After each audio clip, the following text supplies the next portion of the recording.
여기는 이탈리아입니다. 완벽한 햇살, 완벽한 피자.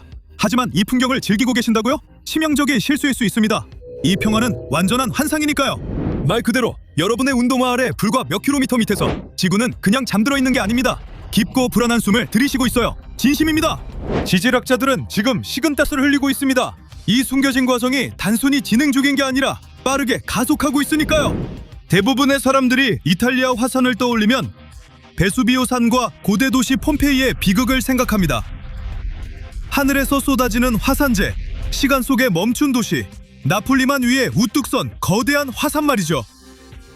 베수비오는 위험해 보이고 사람들이 주목하는 건 당연합니다. 하지만 베수비오는 이 지역 최대의 위협이 아닙니다. 진짜 위험은 눈에 잘 보이지 않죠? 나폴리 바로 서쪽에 캄피플레그레이라는 지역이 있습니다. 이름의 뜻은 불타는 들판이죠. 직접 가보면 화산처럼 보이지 않습니다. 산도 없고 원뿔형 봉우리도 없고 용암, 강도 없습니다. 대신 마을과 항구, 도로, 주택가가 보입니다. 사람들은 그곳에서 평범한 일상을 보냅니다. 캄피플레그레이는 일반 화산이 아니기 때문이죠. 이곳은 초화산입니다. 뾰족한 산 이미지는 잊으세요. 일반 화산은 위로 솟지만 초화산은 아래로 무너집니다.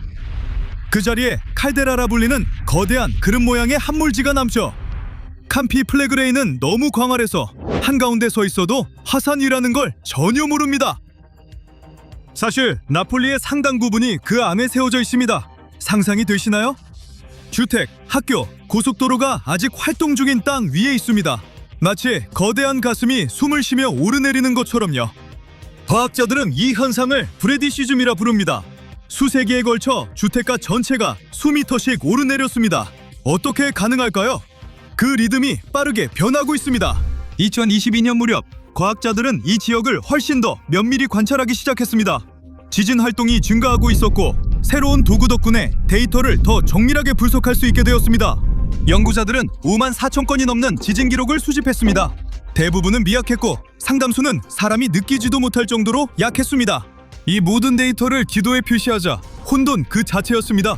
수천 개의 작은 점이 패턴 없이 흩어져 있었죠.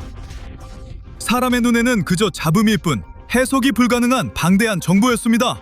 그래서 과학자들은 머신러닝을 도입했습니다. 지진을 하나하나 분석하는 대신 인공지능 모델로 전체 데이터를 한꺼번에 스캔했습니다. 목표는 분화 예측이 아니라 지하에서 응력이 어떻게 이동하는지 파악하는 것이었습니다. 바로 그때 새로운 사실이 드러났습니다. 그 복잡한 데이터 속에 거대한 원형 단층 시스템이 숨어 있었습니다. 칼데라 경계를 따라 지각에 형성된 고리 모양의 균열이죠. 항상 존재했지만 잡음에 묻혀 있었습니다. 인공지능이 이를 발견하자 과학자들의 전체 시스템 이해가 완전히 바뀌었습니다. 이런 고리형 단추는 매우 중요합니다. 통로 역할을 하기 때문이죠. 지하 깊은 곳의 마그마, 뜨거운 물, 화산가스가 단단한 암석보다 이 경로를 따라 훨씬 쉽게 이동합니다. 압력이 고르게 퍼지지 않고 이 고리를 따라 집중되는 겁니다. 그것만으로도 우려스럽지만 이야기는 여기서 끝이 아닙니다. 이번 연구는 포추올리 지하에서 놀라운 사실을 밝혀냈습니다. 이 도시는 새로 발견된 고리형 단층을 포함해 여러 깊은 균열이 교차하는 지점 위에 있었습니다. 과학자들은 이 지역의 위험도가 낮다고 여겼지만 새로운 데이터는 전혀 다른 이야기를 들려줍니다. 포추올리는 전체 시스템에서 가장 취약한 지점 위에 있습니다. 지하 암석이 이미 심하게 파쇄되어 있어 압력이 빠져나갈 길이 열려있죠.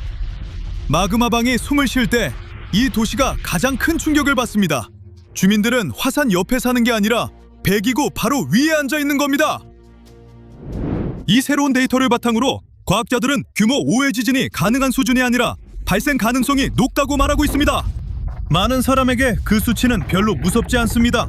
태평양에서 규모 7이나 8의 지진 소식은 흔하니까요. 하지만 캄피플레그레이에는 완전히 다른 규칙이 적용됩니다. 여기서 위험한 건 지진의 규모가 아니라 위치입니다.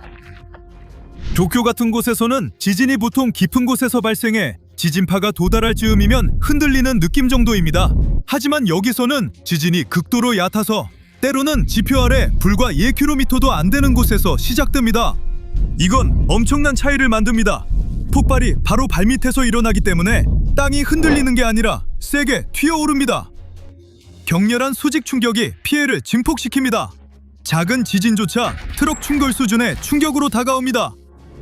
그러님은 건물 때문에 더 큰 문제가 됩니다.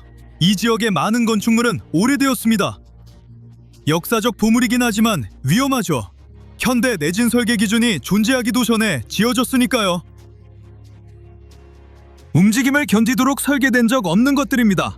두꺼운 돌벽, 노후된 수도관, 녹슨 가스관, 이런 것들은 흔들림을 잘 버티지 못합니다. 현대 철골은 휘어지지만 이 오래된 돌은 그냥 깨집니다. 이 모든 파괴의 원동력은 브래디시즘이라는 현상입니다. 지하 깊은 곳에서 작동하는 거대한 유압 시스템이라고 생각하세요. 지표면 수킬로미터 아래에는 마그마와 과열 유체, 화산가스의 휘발섬 혼합물이 끊임임 없이 갇혀 있습니다. 시간이 지나면서 이 혼합물은 엄청난 압력을 축적합니다. 압력이 커지면 지각을 밀어올려 말 그대로 지면과 도시 전체를 위로 들어올립니다. 가스가 빠져나가거나 압력이 떨어지면 지면은 다시 내려앉습니다. 느리지만 끊임없는 융기와 침강의 순환이죠. 이건 단순한 이론이 아닙니다. 명확한 물리적 증거가 있습니다. 포추올리에는 세라피스 신전이라 불리는 고대 로마 건축물이 있습니다. 돌기둥에는 수중에서만 사는 해양 생물이 뚫은 구멍이 남아 있습니다. 이 구멍은 건물이 한때 해수면 아래로 가라앉아 오랜 시간 머물렀음을 보여줍니다. 이후 다시 솟아올랐습니다. 땅이 갑자기 움직인 게 아니라 수세기에 걸쳐 천천히 움직인 겁니다. 이곳의 땅은 항상 불안정했고 천천히 숨을 들이쉬고 내쉬었습니다. 오늘날 과학자들을 두렵게 하는 건 지금 그 움직임의 속도입니다. 2025년 4월 이후 지면이 매달 약 1.5cm씩 솟아오르고 있습니다. 별것 아닌 듯하지만 지질학적으로는 매우 빠릅니다. 1년이면 약 18cm에 달합니다. 건물은 그런 움직임을 견디도록 설계되지 않았습니다.